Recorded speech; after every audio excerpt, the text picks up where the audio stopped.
Ayatollah Khamenei আর হলো ইমরান খান। তারা দুইজন মানুষই চাইছিল মুসলিম জাতিটাকে বাঁচিয়ে রাখতে, কিন্তু ইমরান খানকে ষড়যন্ত্র করে তাকে জেলে ঢুকানো হয়েছে। এখন তার অবস্থা এতটাই খারাপ যে সে এখন মৃত্যুর সামনে দাঁড়িয়ে আছে।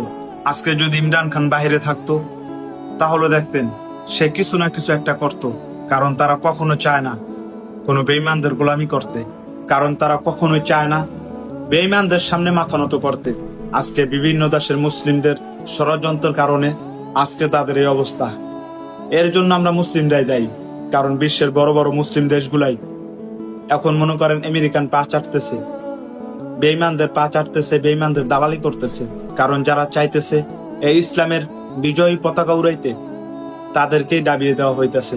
যত বড় বড় মুসলিম নেতা আছে, আল্লাহ যেন তাদের সকলকে হেদায়েত দান করেন, আল্লাহ যেন তাদের সঠিক বুঝ দান করেন।